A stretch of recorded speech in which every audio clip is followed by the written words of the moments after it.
We all watched the games. We all saw Jordan Ayew, bro. Me and you had the same impact in the World Cup, and I'm sitting at home. How did that make sense?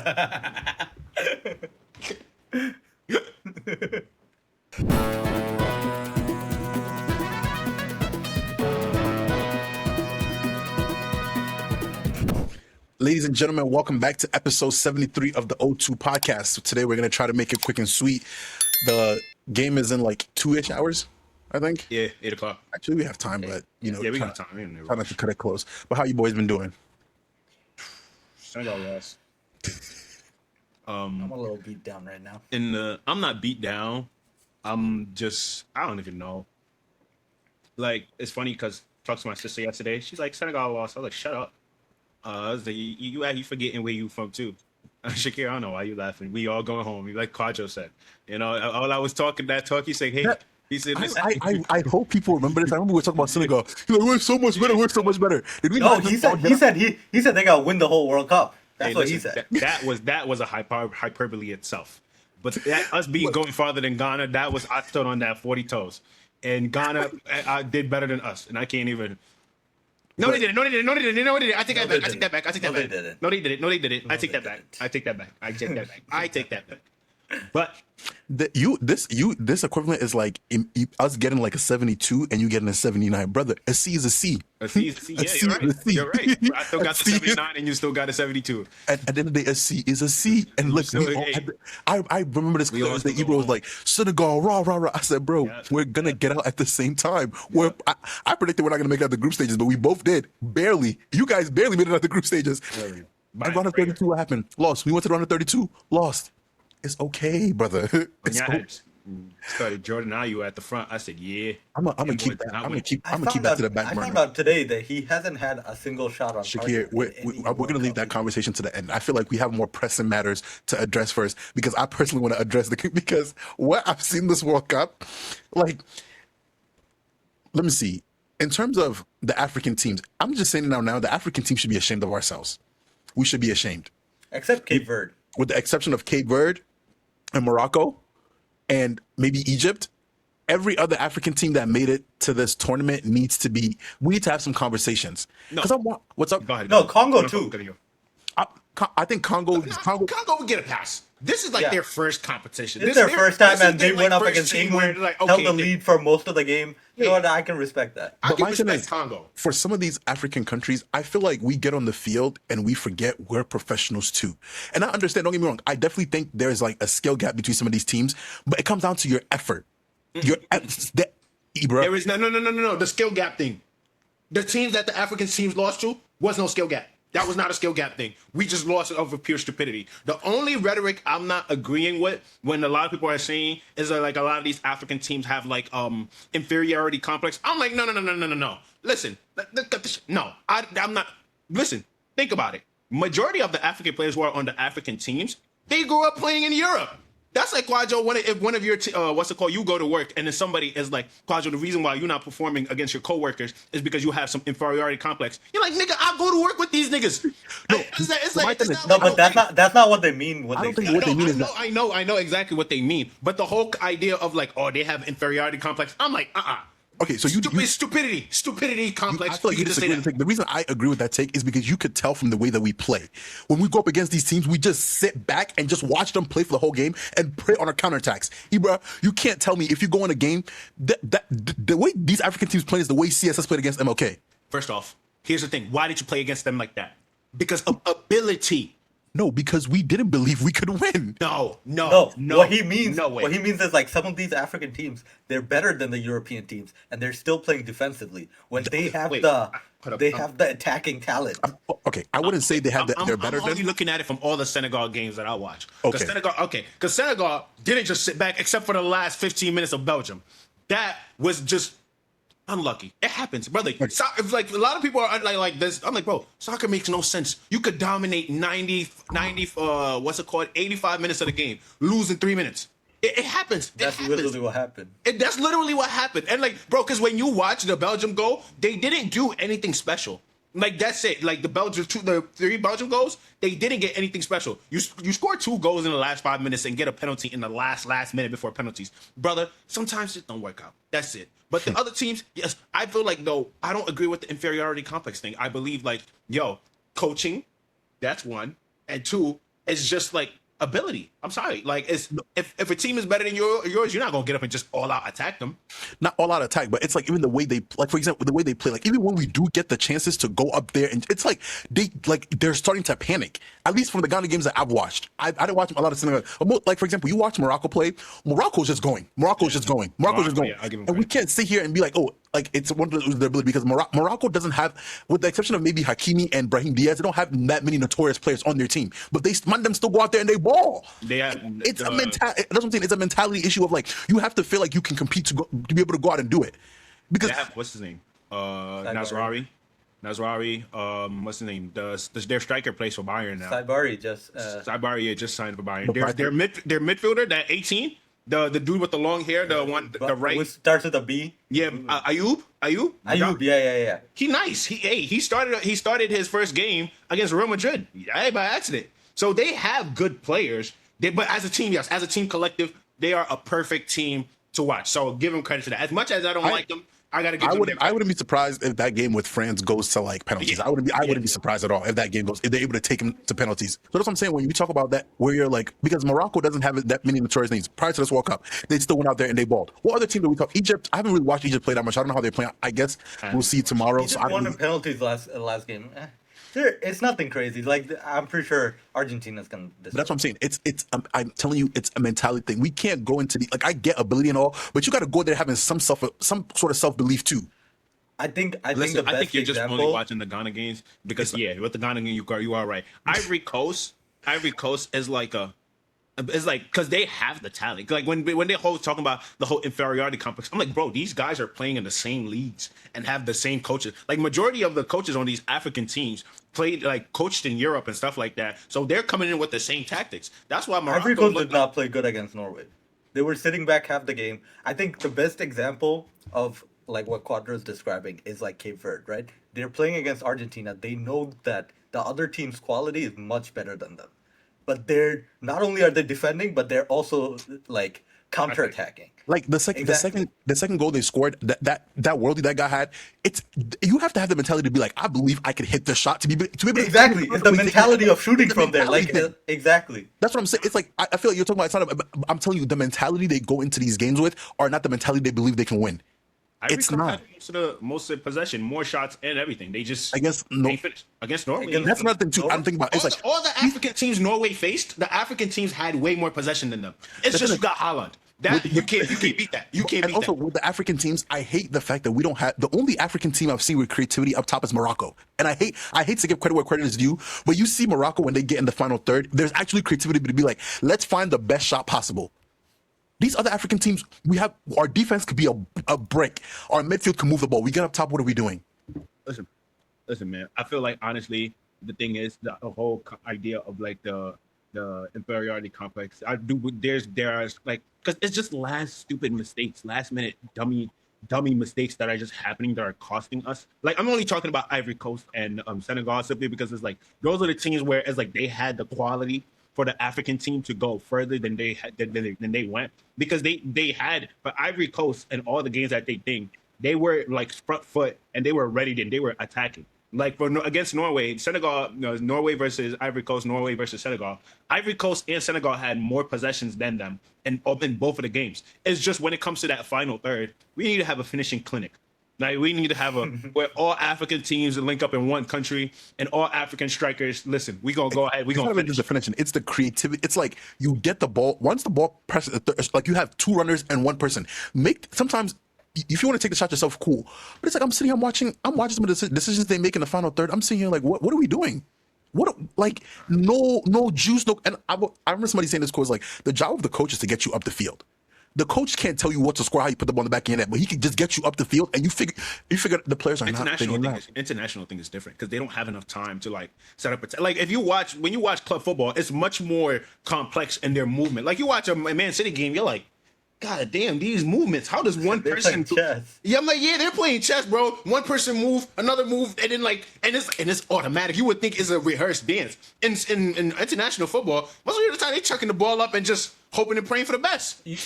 Honestly, like I think that makes the World Cup better. Like Yeah. the fact that I it's get what you less choreographed, it makes Yeah. it more entertaining. It like Yeah. allows for like That's what I like It's about down to individual ability. Yeah, that's what I was about to say. I all like the it. The reason clicks. the World Cup is so exciting because you see because again you don't play with these guys as often. You see individual quality come out more as opposed to just watching a team be able to dominate. Yeah. Yeah. So I've enjoyed the World Cup, but I will say we have a bigger issue on our hands. And y'all two don't care. And I wish Kwadwo was here for this. The Ghana Football Association.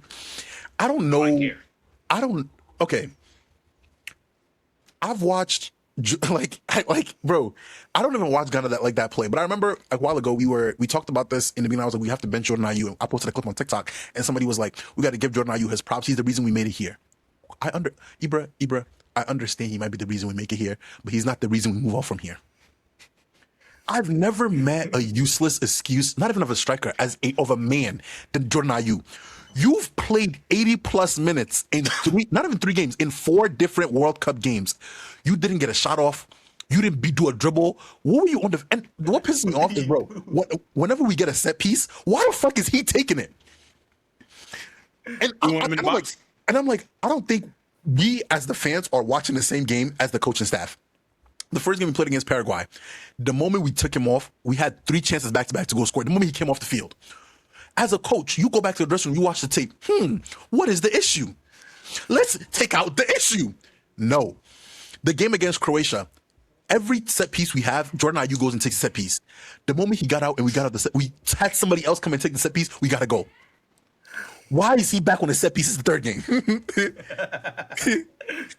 It's like common. Why is common? And I'm sitting and I'm like, there has to be some agenda that that's what I'm like, I don't think it's the coaching staff making the calls. I think it's somebody else being like, yo, he has to start the game or else.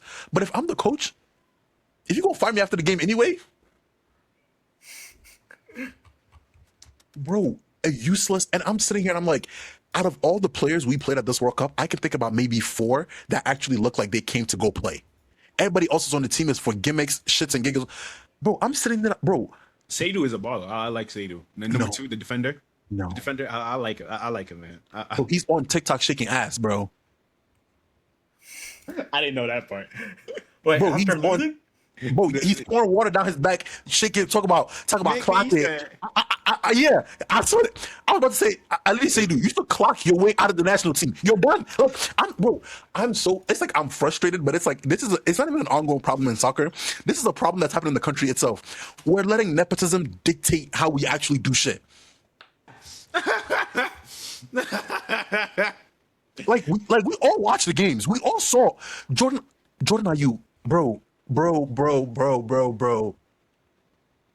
Me and you had the same impact in the World Cup, and I'm sitting at home. How does that make sense?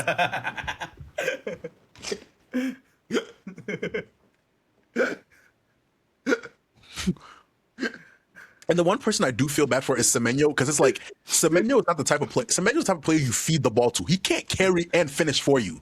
Yo, God knows Semenyo heated like, I should have waited for my England call up. I wouldn't have been mad at him.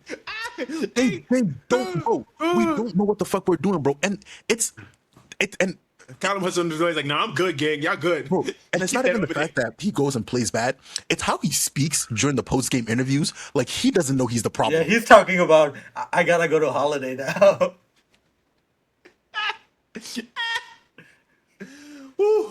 Nah, you know for a fact he's extending his visa to stay in Miami for like 2 extra weeks. Bro, I don't understand. I don't know what is going on with that football association, but there are some players that shouldn't be getting the call-ups. Back when people used to give a damn, bro, we picked players from our local Premier League. And I've always said this. Some of the players that are abroad don't care when they come and play with us. Don't call them up. I'd rather go back at home and get the chisel nigga named Kwame who's playing with rocks for the World Cup. Because you know he gonna lay it out on the line. He trying to prove something. He trying to prove something. The thing is, Family of 5. I don't even know who. I forget who our left back is. Opoku. I think he played well. I think Thomas Partey played really well. Yeah. I think Semenyo played really well. And I forget who the 4th guy is. There's one more guy. Fatawu. I think he played. His name is BTA. He plays for Coventry. The one that gave us the assist before. I think we should just pick those 5 players, disband everybody else, and start the team over. Me personally, I'm ready for a rebuild. Oh my god, man! And Jordan Ayew, we should ban him and his entire lineage from the national team. Stop. He said anybody with the last name Ayew coming. We've seen enough. Does he have any kids? No more. He probably does. He posted his doing kicky outs on Twitter. They said enough is enough. Let's stop this right here. They said let's stop this right here. The thing is, do you know how bad of a player you have to be that people get excited when you walk off the field? The whole country. The whole country is literally celebrating. My cousin Your was telling own me, country, not the other team. back in AFCON during the days when Ghana would score, you go outside, you'd hear the entire neighborhood chanting. He said that's the same energy they got when they took him off the field. The whole neighborhood is celebrating like we scored when they took him off the field. And you have the audacity to come sit in front of the camera and the end you talk about it's the coaching system. Nigga, no, it's not. It's you. It's you. You are the problem. Boy, you know, he said this a coaching system. He said, oh yeah, this coach is new, so obviously we're still adapting to his play style. You don't run. You don't run in behind. You don't cross the ball. You don't dribble. You don't shoot. What is your specialty? And your passes aren't even accurate. So, like literally, but every game we played against Panama, it's an automatic 10v11 when you start. It's automatically 10v11 when you start. Man down with you on the field. It's the man down, and you got to factor in the people who aren't playing for the nationalistic pride. So we already, bro. We should have at least put 2 or 3 behind Paraguay Panama that first game. Oh my god! Man. Every counterattack, you wanna hold up the striker like this and fall over the ball every time. You can tell our boy been holding this in.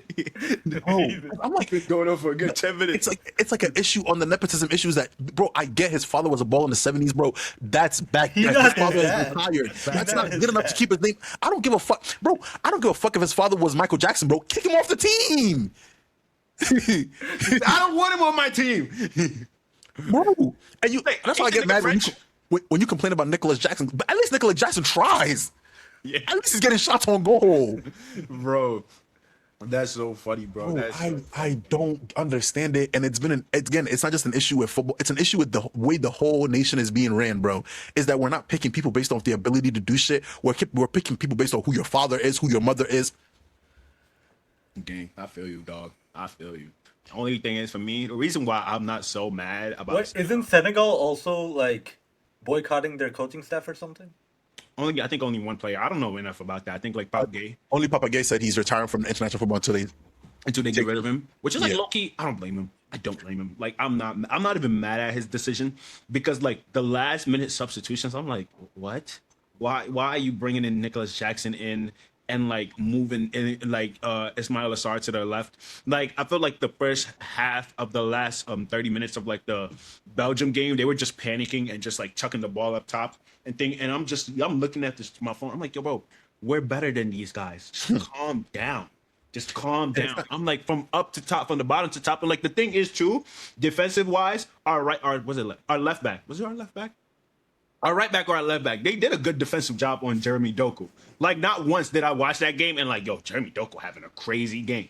Not once. So defensively, they did good against him. He was like their only attacking threat. But then like their Belgian coach made a couple of subs. But the reason why I'm not so mad is because we have a young squad. Majority of our players are under 30. Yes, like Sadio Mane is retiring, but like Sadio Mane isn't what he was at Liverpool than he is for Senegal, which I don't blame him because it's like when you watch like Liverpool play, it's set up in a way where he's just having to worry about scoring. That's it. Like, you know, like you said, Semenyo is not the type of player who he's going to get the ball, create something, and then score. No. Listen, put him in the right position, he's going to score. Yeah. Sadio Mane is the same thing, which takes nothing away from him as a player. But at the end of the day, it's like a person's strength is his person's strength. You can't ask him to do something else and expect him to excel at that. So I'm like, Senegal, we have a young, good team with our wingers, our left back and our right back, and all of our like thing. The only and especially even in our midfield too, with like Pop Gay, where eventually I feel like they'll get rid of the coach. But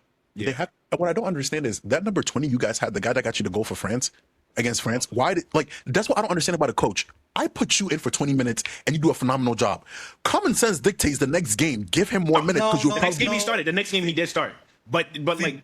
That's one thing Brazil did for the entire World Cup, where if you played good the previous game, you're automatically starting in the next game, and it fucking killed us this game. I don't know. First of all, I don't know why the fuck they took Cunha off. I was shocked. I don't know. Yeah. Kept Martinelli in for another extra 20 minutes. And I Ryan. hate that motherfucker, bro. Bro, He's Brazil. a fraud. That Brazil, and we got to talk about Neymar too. I'm not gonna lie, Neymar at Barcelona. I his told you, PSG he days, came here as a mascot. He's like, we don't need him to play. You're a mascot. He's a mascot. I think, arguably, had this boy taken football seriously, he could have been in that Ronaldo Messi conversation. He didn't. It is what it Top is. 10 player of all time. He's done.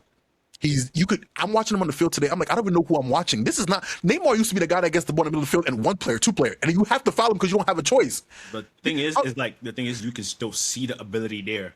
If he just locked in, it's still there.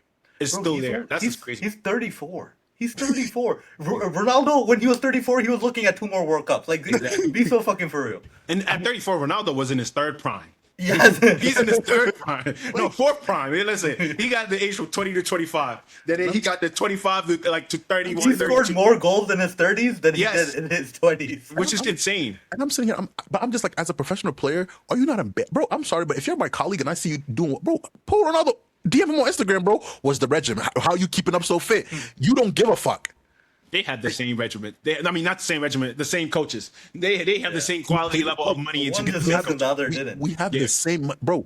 I watched him come on the field today. I'm like, bro, why? We left Joao Pedro home for this? Nah, yeah, I know Joao Pedro was pissed. man. Esteval too.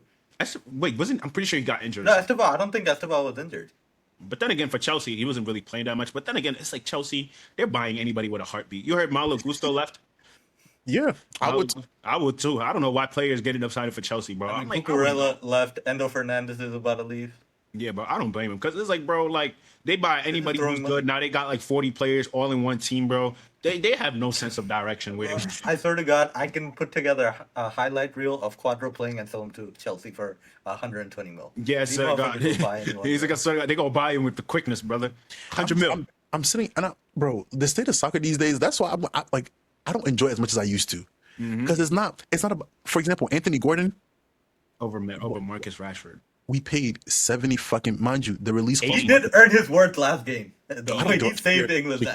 Shakir, I But- don't give a fuck. Listen, what- the only I'll thing take I could ever Rashford put- over Gordon. And The only thing I will ever put or Anthony Gordon over Marcus Rashford is what's it called? Is effort when it comes on the defensive end. That's it.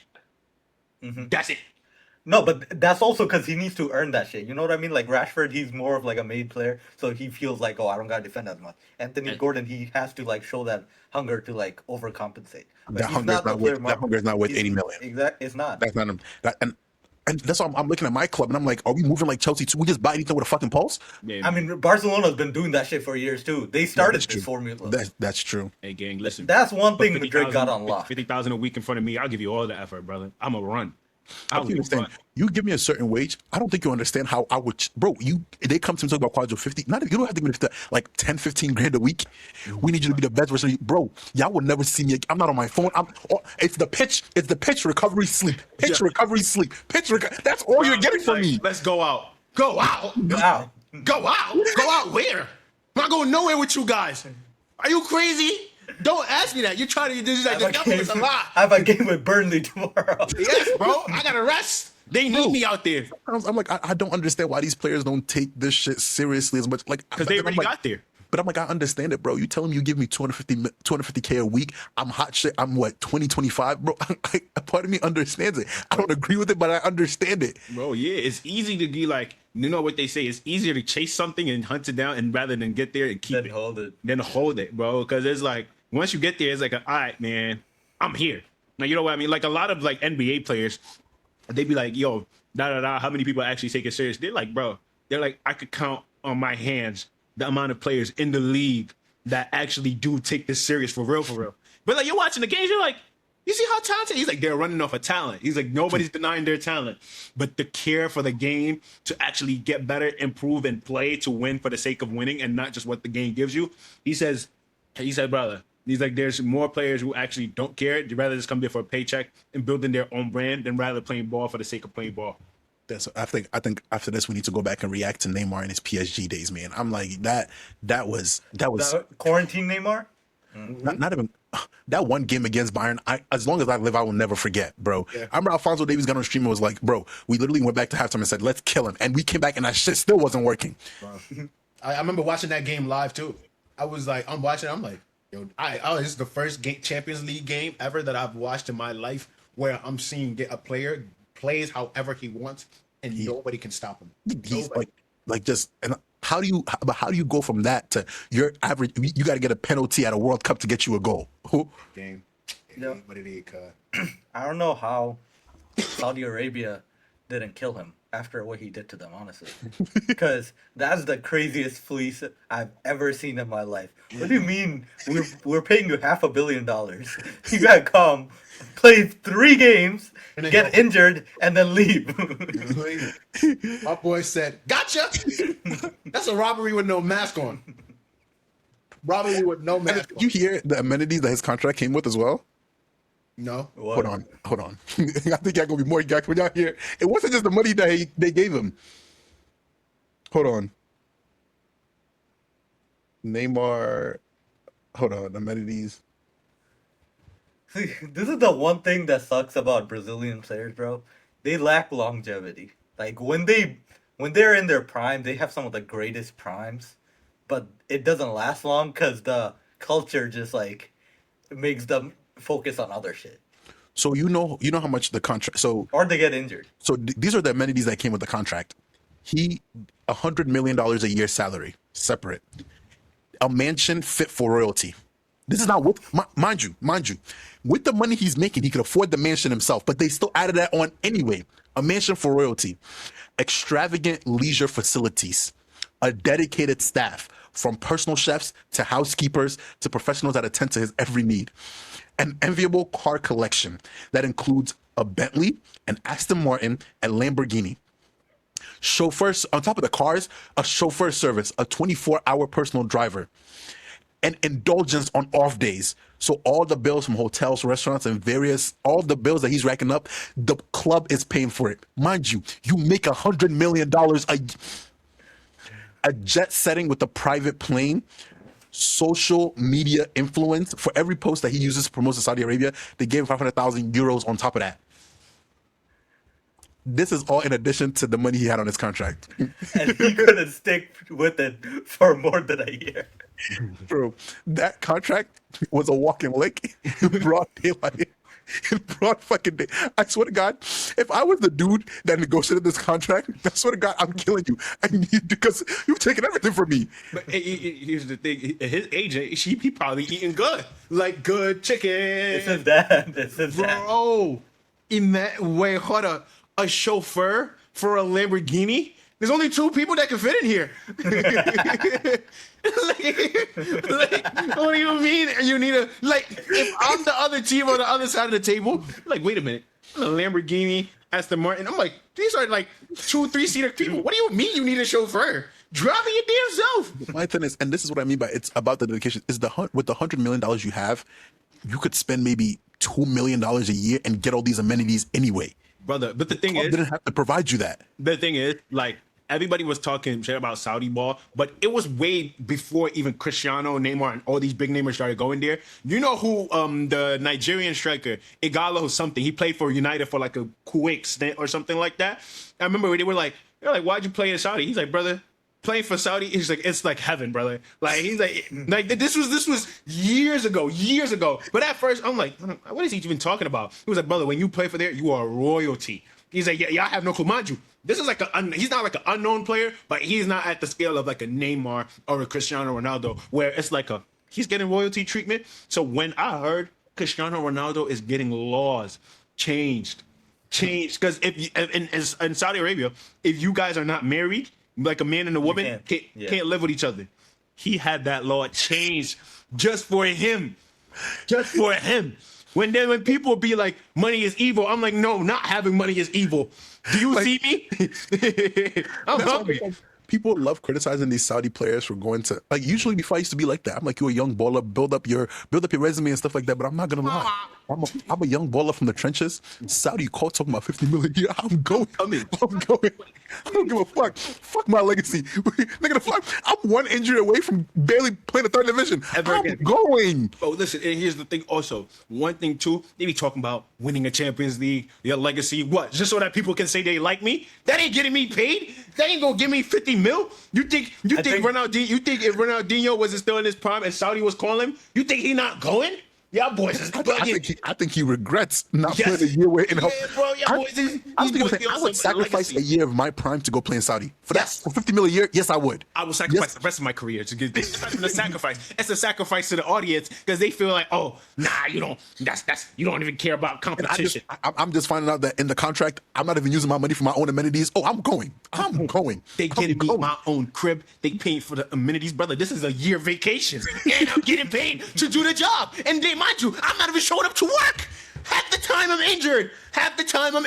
Not even half the time. 93% of the times I'm injured. Bro, what are these boys talking about? Legacy, competition. I'm still playing football and getting paid a crazy amount for it. What are you talking about?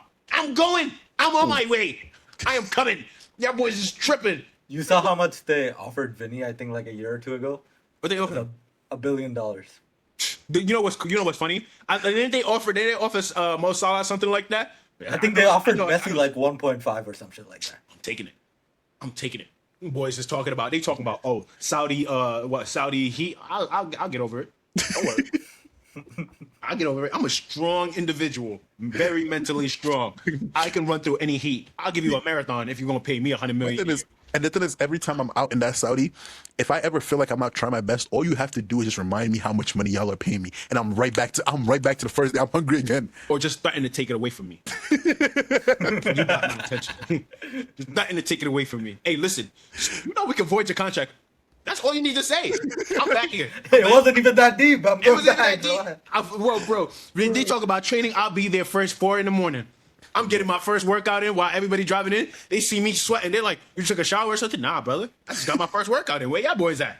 Y'all want it as bad as I want it. Those amenities I just read are insane. I'm curious to see what Cristiano Ronaldo's amenities are. The fact, bro, if you have a rule in an Islamic country where they kill for less, and to get a law change where you and your girlfriend can live together, you was that boy. When they be talking about exploitation of power, brother, I want to be a part of that system. Like, yeah, boy, just tripping. Let me see. What? Let me see what amenities he had. The article's not showing it. He hiding it. I don't blame him. He got all of that information deleted off the internet. I don't hear.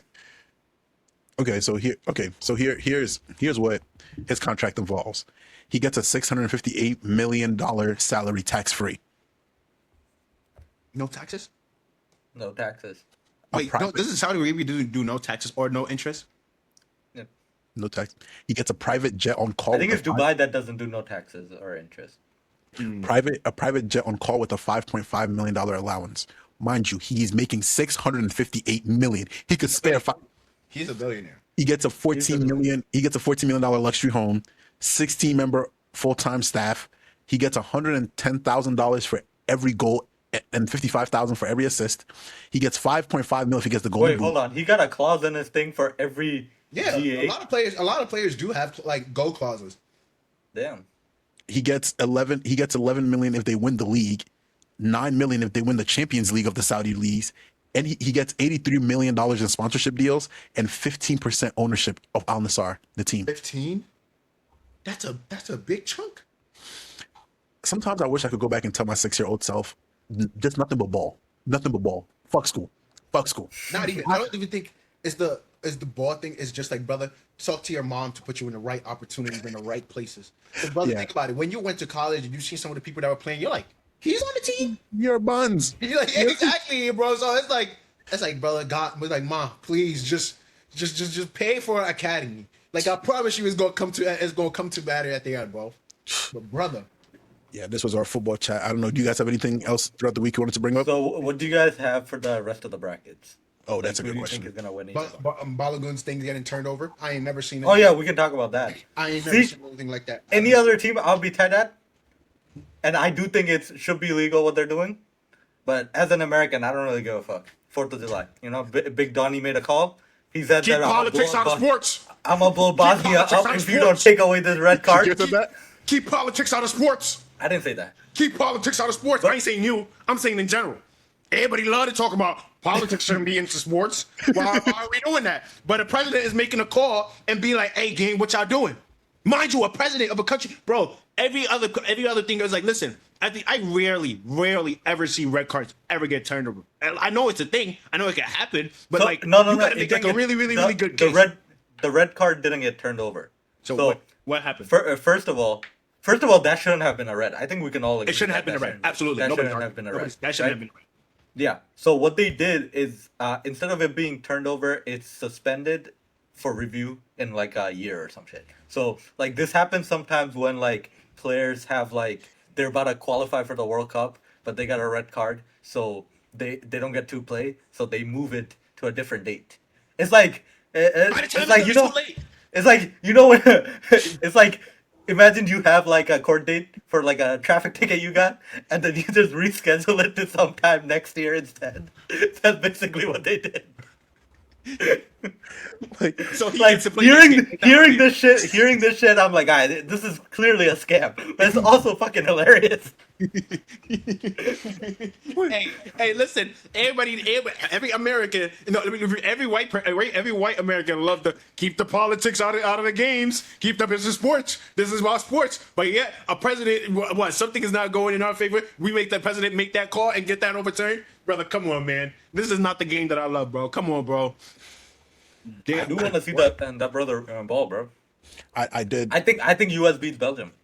Ain't no I think thinking. so. I know it. I think so. I think so too. I think if they come and they've been playing Quadra, the have same. you watched a US play a game? I watched their Paraguay. I watched the full Paraguay game. But They're that was actually about pretty it. good. They're actually pretty good. Like I'll- this is coming from me, Kwadwo, not Shakir. But Let's address the elephant in the room. It's just the fact that his like it just feels to me like he's just coming out with predictions. But I keep being right. That don't make sense. That don't make sense. You don't explain where it's coming from. Like when I talk about Ibra's able to explain where the takes are coming from. So even when he's wrong, I'm like his rationale to getting there made sense. You just come and you just be like, I predict this. The thing And when is, it comes to Kwadwo- ball knowledge, Kwadwo, the thing is, I think I take you more serious than Shakir because I know you've played for real. Yeah, but I'm right more often. Like, you know, you played against me. It's like, when another baller talks, I listen. But Shakir, even if you're right, I'm just like, you got lucky some way, somehow. It's just bias. It's literally just bias. You're right. It literally is just bias. It's a bias. It's a bias. It's a bias. Like, brother, I know I practice with Kwadwo. I've played with Kwadwo for more of my life than I have played with anybody else. So I know if he says something, he's coming from experience, from the fact that I've seen him my whole life play. If he listens to me, I was like, I played with him before. Shakir, I'm sorry. this is the equivalent of if I tried to give you like any business related advice versus if Quasi tried to give you business related advice. No matter how right I am, because you know Quasi has that level of experience, you're never gonna listen to me. I see what you mean, but the thing is, if you keep being right, at a point I'll be like, maybe he doing something in the background that I don't know about. But it's like, okay, but Maybe he reading a book that I don't know about. Here's your trajectory. You're right, and then you have a take that's like Judas better than Bruno, and then we're right back to square one. Right? First of all, I took back that take. And also, right now, fuck Bruno. I don't give a fuck. Fuck Bruno right now. That's why I'm like, okay, like that's what it is. But continue. What point were you making? Yeah. Oh, I was just like, bro, that shouldn't be the thing. Like, ain't no president should be allowed to make phone calls and be like, the FIFA president should be like, I don't care who you are. Hang the phone up. Are you kidding me? Technically, we don't know if that's what happened. Oh, give me a break. But- That's what happened. That's what happened. I don't Ain't nobody think enough Trump knows powerful about enough it, to call and get a red card, especially at this level of a I competition. do think the the FIFA president stepped in and was like, it's America's World Cup. And? We want to look good for Trump. I think And? it was that. I think it was preemptive dick sucking rather than Trump hitting him up and be like, yo, take away that red card. That ain't Because I don't dick think sucking, Trump it's just- understands the sport that much. Bro, it ain't even dick sucking. It's slowly pulling your pants down and throwing it back at him. Be like, He's been doing that from the beginning. Like, Unbelievable. like the award they gave him before the World Cup even started, the FIFA Peace Award. Peace? Yeah, they gave him the FIFA Peace Award. To Trump, peace. To Trump. Trump, peace. And Trump is also going to be the one handing the World Cup to the Where winner. the fuck is the peace? Where's the peace? Peace? Mm-hmm. Hey, gang. I remember when they talking about, I don't pay enough to politics enough to be knowing all the nitty gritty, but they talking about all Trump's business acumen so he can do great deals. I don't have a gas car, so this ain't really affecting me. But brother, when we was driving to the water park and Kwazi's driving, and then he says, "Oh, we're going to a gas station." Before Shakir even seen the gas prices, I said, "Kwazi, we're not going to that gas station." And then, mind you, he's ignoring me because I'm not the one paying for the gas. And then he's like, "Shakir, do you want to go?" I'm like, "Kwazi, we're not going to that gas station." He says, "It's 4:14." I'm like, "Nigga, are you blind? It's 4:41." He's like, "Are we going or not?" Shakir's in the background like, "We're not going. We're not going." How did you guys gas up the car? We just kept driving until we found somewhere cheaper. Like, I was imagining with 20 miles left on the car, I'm like, we're gonna find something. It was at the end of Long Island, so I was like, hey man, fuck it. But with the World Cup, what are you guys' predictions for the rest of the World Cup? So we know we know USA played Belgium tomorrow. I think USA takes that game. USA take that. From what I've seen, I think USA takes that game. England is about to put a whipping on Mexico. And I think Portugal play Spain. I have Spain going through against Portugal. I have Portugal. You know, like it is bad. Honestly, I'm gonna support Portugal no matter who they're playing. But like, I want Portugal to win. But I also don't think Spain is performing as well as like people expected them to play before the World Cup. Okay, that's valid. But I still have Spain going just be like. And Portugal's playing ass too. Like, I Yeah. don't get that. That fucking midfield is completely dead. Like, But no creative passes, no forward passes even. Everything's just side and back passes. I don't know if Vitinha plays like this in PSG because I don't watch day-to-day PSG games. Because he had me fooled that he's the best midfielder in the world. The thing is, what people don't realize is that like Joao Neves is the real engine of that midfield. The only reason Vitinha is getting, that's what I'm saying. But with that logic, you guys, it's the two of you that are coming back to the same team. So why don't you just recycle and rinse and repeat the same thing that works over there? like what are we doing? And okay, them duo, okay, they play together. You expect them to play good. On top of that, they have the record-breaking assister in the Premier League in this season, in the season that just ended. Not like 5 seasons ago, the season that just ended. And all of a sudden, this motherfucker don't know how to pass. Let me see. So so in this case, I have USA going up against Spain, but you guys have Portugal. And then Norway, I think Norway play against England. I don't see Mexico coming out against England. Switzerland and Colombia, I have Colombia coming out. Low-key, hear me out. If Norway is going against England, I have Norway. there's a world. Yeah, I see it. Because it's like, because the thing is, it's like all the games that I've watched, even with the African teams, it's like with Senegal, we beat ourselves. That one, we beat ourselves. But brother, with the teams that we're watching, it's not like Norway's like crazy. You just have Holland.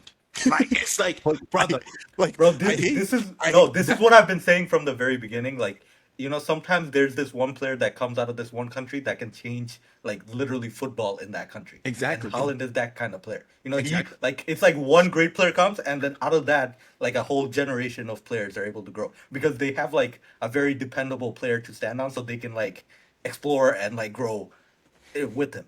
Exactly. Like it's crazy because it's like you have Holland because you just have to, like, you know, like when like NFL, like if you guys watch NFL football, like quarterbacks, you can tell when they're just throwing the ball because they know they have someone over there who's gonna catch it.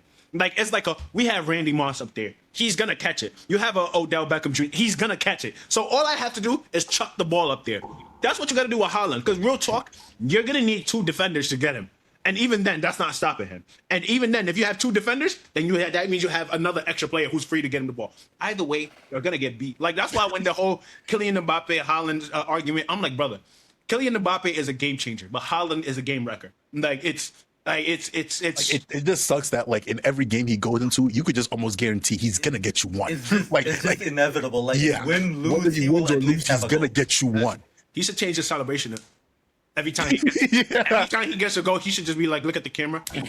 Yeah. You don't even celebrate no more. I know. Like, he's tired of fun. Bro, do you understand? 61 goals in 57 games internationally. So with players you don't have a system with. Those numbers are what I put up in my FIFA career mode with my player, when he's getting a hat trick every game. I'm looking at it like, bro, mind you, and he's 25.